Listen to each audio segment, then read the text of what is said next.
నేను అడిగాను. హ్మ్. డీఎస్పీ గారిని అడిగాను నేను. సార్ అరెస్ట్ చేసే ఆలోచన ఏమన్నా ఉందా అని అడిగాను నేను. ఆ! అడిగితే 100% అష్యూరెన్స్ అండి. అలాంటివి ఏమి ఉండవు అని ఆయన మీకెందుకు అన్నారు. ఆ డౌటొచ్చింది? ఎందుకంటే మహాకూటమి రాజేష్, మహాసేన రాజేష్ ఆ! అజయ్ బాబుని అరెస్ట్ చేయాల్సిందే. ఆ! అజయ్ బాబుకి నోటీసులు ఇవ్వాల్సిందే అని నేను సిట్ వాళ్ళని కలుస్తాను.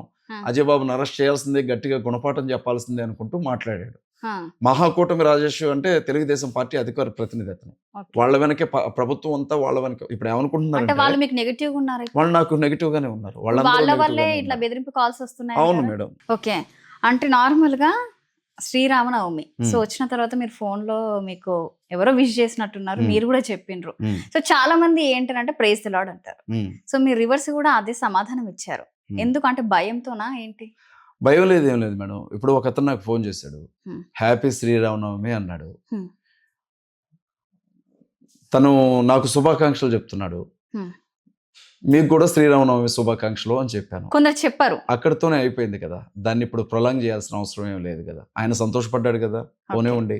అంతే ఆ అంటారు. సంతోషం చాలు కదా! అంటే కొందరు ఆ మాట చెప్పడానికి గూడా తప్పే ఉంది మేడం. హ్మ్. వీక్షకులందరికీ చెప్తా ఉన్నా శ్రీరామనవమి శుభాకాంక్షలు అని. తప్పే ఉంది ఇందులో. ఓకే. సో, దీనిపైన నార్మల్‌గా ఇప్పుడు హత్య అంటున్నారు కొందరు. హ్మ్. కొందరేమో యాక్సిడెంట్‌గా జరిగింది. సో, హెల్మెట్ గూడా ఉంది. అయినా గూడా యాక్సిడెంట్‌గా జరిగింది అంటున్నారు. వాస్తవం ఏంటి? మీకు తెలిసినంత మేడం వరకు? నేను ఇప్పటికే సిట్ నుంచి నాకు కాలొచ్చింది. ఓకే. నాకు డీఎస్పీ గారు ఫోన్ చేశారు. హ్మ్. శ్రీకాంత్ గారు.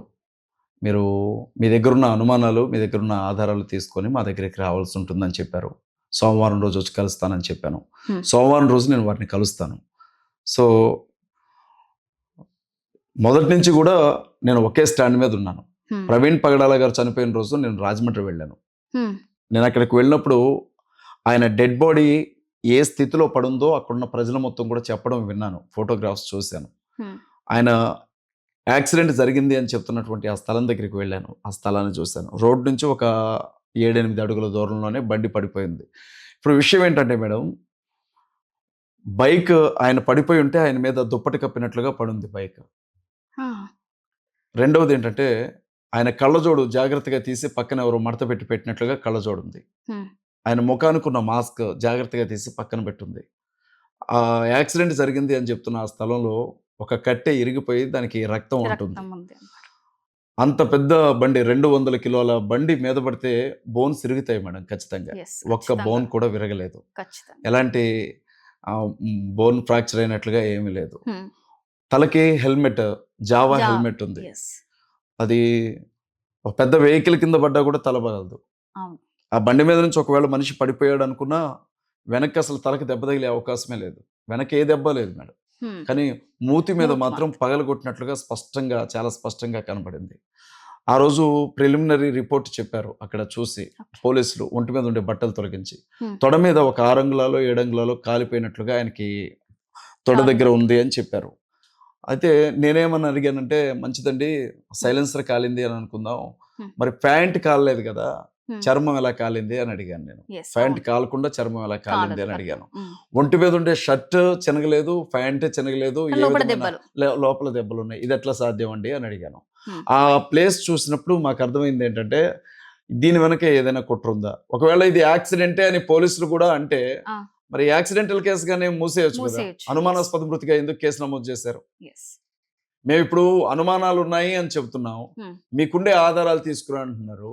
నేను పోలీస్ ఆఫీసర్‌ని గాదు గదా! ఆధారాలు ఎతికి మీ దగ్గరేమన్నా పట్టుకెళ్ళడానికి. ఆధారాలున్నాయా మరి? ఏ ఏ ఆధారాలుంటాయి మేడం? ఇప్పుడు వాళ్ళు అంత గట్టిగా చెప్పారు. ఆధారాలుంటే మాత్రము తీసుకురండి అని చెప్పారు. సో, మీరప్పుడు ఏం మాట్లాడలేదా? నేనాయనకి చెప్పాను మేడం. హ్మ్. ఇప్పుడు మనిషిని చూసినప్పుడు, అతను చనిపోయిన పద్ధతిని చూసినప్పుడు, హ్మ్. దీని వెనక ఏదో కుట్రుంది అని యావత్ క్రైస్తవ ప్రపంచం భావిస్తా ఉంది. మేము మాకున్న అనుమానాలు చెప్తాం గానీ, ఆధారాలు పట్టుకురండి అంటే మేమెక్కడ తిరగాలి? హ్మ్. అది నిజమా? కాదా? అని తేల్చి చెప్పాల్సింది పోలీసులు గదా మేడం. యెస్. మేం గాదు గదా చెప్పాల్సింది. ఇప్పుడు నేను ఆయన ప్రవీణ్ అన్న వాళ్ళ బంధువు ఒకాయన నాకు కాల్ చేశారు. హ్మ్. కాల్ చేసి, "అన్న మీరొక ప్రశ్న అడగండి. మీరు మీడియా ముందు మాట్లాడుతున్నారు."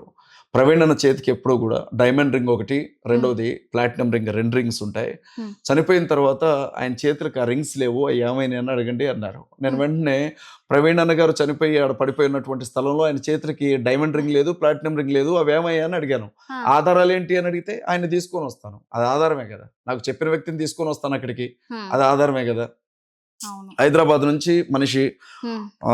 దాదాపు 15 గంటల జర్నీ హ్మ్. హైదరాబాద్ నుంచి రాజమండ్రి వరకు 15 గంటల సీసీటీవీ ఫుటేజ్ తీశారు. 300 సీసీటీవీ ఫుటేజ్‌లను పరిశీలించారు. అందులోనే ప్రవీణ్ పగడాల గారిని తాగుబోతులాగా తాగుబోతు. చిత్రీకరించే ప్రయత్నం జరిగింది. యెస్. ఆర్‌టీవీలో అయితే ప్రత్యేకంగా ఒక రోజంతా కూడా ఆయన ఒక మందు షాప్‌కెళ్ళాడు, లిక్కర్ కొన్నాడు అని చూపిచ్చారు. ఫోన్‌పేలో నేను క్యాష్ వెంటనే తీసుకు పోలీస్ డిపార్ట్‌మెంట్‌ని 5 ప్రశ్నలు అడిగాను నేను. హ్మ్. అందులో నేనేం అడిగానంటే, ఆ సీసీటీవీ ఫుటేజ్ మీరు మీడియాకిచ్చారా? హ్మ్. యెస్. లేకపోతే మీడియాకి ఎవరు పంపించారు? హ్మ్. ఒకవేళ మీరు మీడియాకిచ్చుంటే, మీడియాకి ఇవ్వడం కంటే ముందు మీరు ప్రెస్ మీట్ పెట్టి చెప్తారు అందరికి. యెస్. అందరికి తెలుస్తుంది. యెస్. లేదు అది రహస్యంగా వచ్చిందనుకో, దాని వెనక ఏదన్నా కుట్రుందేమో. ఎవడైనా కావాలని దాన్ని మార్ఫింగ్ చేసాడేమో, లేకపోతే ఏదన్నా కుట్రపూరితంగా ఇంకొక వ్యక్తితో అలా క్రియేట్ చేశారేమో. విషయాలు మీరు తెలియకుండా క్రైస్తవ సమాజం మొత్తం మీద నిందేసేశారు గదా! మీ హ్మ్. పాస్టర్ తాగాడు, మీ పాస్టర్ తాగాడు, మీ పాస్టర్ తాగాడని.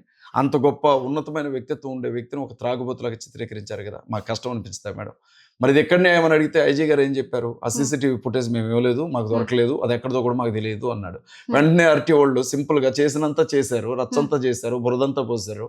ఏమీ తెలియనట్లు క్షమించండి. మేము అనుకోకుండా అది నకిలీ ఫుటేజ్ అని తెలిసింది మాకు అని అన్నారు. హ్మ్. అదొక్కటే నకిలీ ఫుటేజా? మిగతాయన్ని హ్మ్. నకిలీ ఫుటేజ్‌లా అని అడుగుతా ఉన్నాం మేము. అనుమానం ఉంటది కదా! యెస్. లేకుండా అప్పుడేమన్నారు ఎట్లుంటది? మరి వాళ్ళు? మీరడిగినప్పుడు వాళ్ళ దగ్గర నుంచి వచ్చిన సమాధానం ఏంటి? సమాధానం ఏమి లేదు. ఆ! రేపు సోమవారం రోజు నేను వారిని అడుగుతాను. పోలీస్ ఆఫీసర్స్‌ని నేను వెళుతున్నాను కదా! హ్మ్. మాక్సిమం నన్ను అరెస్ట్ చేస్తారేమో అనుకుంటున్నాను నేను. ఎందుకంటే భయంగా ఉందా మరి? నాకెందుకు భయం మేడం? ఆ! అరెస్ట్ చేస్తారు. 2 జతల బట్టలు కూడా పట్టుకెళ్తాను. జైలుకి పంపిస్తే, ఆ జైల్‌లో వెళ్దామని. 4 రోజులు ఉండడానికి. నాకెందుకు భయం మేడం? నేనేమన్నా దొంగతనం చేసినా, లేకపోతే వ్యభిచారం చేస్తూ పట్టుబడినా, లేకపోతే ఏమన్నా మనుషుల్ని ఏమన్నా చంపినా, ఎవరింట్లోనన్నా దోచుకున్నానా, ఏం చేసినా నేను? ఏం చేసినని భయపడాలా? క్రైస్తవ్యంలో ఒక గొప్ప మనిషి ఏమనాలి మేడం? ఒక మర్రి చెట్టు లాంటి వ్యక్తి చనిపోయాడు. యెస్. గొప్ప వ్యక్తి. హ్మ్. అలాంటి వ్యక్తి చనిపోయాడు అని చెప్పి మేము ఇన్ని రకాల అనుమానాలున్నాయి క్రైస్తవులకని మాట్లాడుతుంటే, నీ ఆధారాలు తీసుకొని రమ్మంటే? నార్మల్‌గా పోలీస్ వాళ్ళు ఒకవేళ నేను పోలీస్ అయ్యుంటే హ్మ్. ఆధారాలు చూపించేవాడిని అనే విధంగా ఓ ఇంటర్వ్యూలో చెప్పారు. చెప్తాను కదా! మరి నేను పోలీస్ దర్యాప్తు చేసింది నేను గాదు గదా మేడం. అంటే వాళ్ళకన్నా మీరు దర్యాప్తు అధికారి తోపా? దగ్గరికి ఎవరు మేడం? మీరు. నేను వాళ్ళకంటే తోపు గాదు గానీ మేడం, ప్రతి ఒక్కడికి కామన్ సెన్స్ అనేదుంటది. హ్మ్. సిక్స్త్ సెన్స్ గూడా ఉంటది. హ్మ్. కళ్ళ ముందు ఒక వ్యక్తి చనిపోయి పడుంటే అది హత్యనా? యాక్సిడెంట్‌నా? ఏంటి అనేది అక్కడున్న పరిస్థితులను బట్టి ఎవరైనా చెప్పేయగలుగుతారు. హ్మ్. క్యాజువల్‌గా చెప్పేస్తారు. ఇది so and so, so and so అని. ఓకే. దీనికి తోపై ఉండాలా మేడం? ఓకే. అంటే నార్మల్‌గా ఈ యొక్క ఇన్సిడెంట్ జరిగిన తర్వాత వాళ్ళ ఇంట్లో వాళ్ళే డైరెక్ట్ చెప్పడం జరిగింది. సో, ఇంతటితోని వదిలేయండి అని. ఆయనొక్కడే కాదు మేడం. హ్మ్. ఆయన తర్వాత చాలా మందిని చంపుతారు అన్న వార్తలు ట్రోలయ్యాయి అసలెవరు అసలు? ఫేస్‌బుక్‌లో. ఇప్పుడు మీరు గూడా ఆ సిట్యుయేషన్‌లో ఉన్నారు. మీకు ఉన్నాను. గూడా బెదిరింపు కాల్స్ వస్తున్నాయి. ఇప్పుడు, ఎవరి ద్వారా ఇప్పుడు వస్తున్నాయంటారసలు? హమారా ప్రసాద్ ఉన్నాడు మేడం. ఆ! అతన్నొదిలేశారు. హ్మ్. ప్రవీణ్ పగడాల గారు చనిపోయిన రోజు ఫస్ట్ డే బిగినింగ్ డే. హ్మ్. కడుపు నిండా మందు తాగి యాక్సిడెంట్ అయ్యి చచ్చుంటాడు. పోస్ట్‌మార్టం రిపోర్ట్‌లో ఇదే వచ్చిద్ది 100% అన్నాడు. హ్మ్. పోలీసులకి ఎందుకు అతని మీద అనుమానం రాట్లేదు? అసలు ఎంక్వైరీ జరగలేదు. పోలీసులు రాలేదు. దర్యాప్తు బృందం ఏ ఎంక్వైరీ చేయలేదు. హ్మ్. అది యాక్సిడెంటో తెలీదు. మర్డరో తెలీదు. మందు తాగిండో లేదు. ఏ సీసీటీవీ ఫుటేజ్ లేదు. హ్మ్.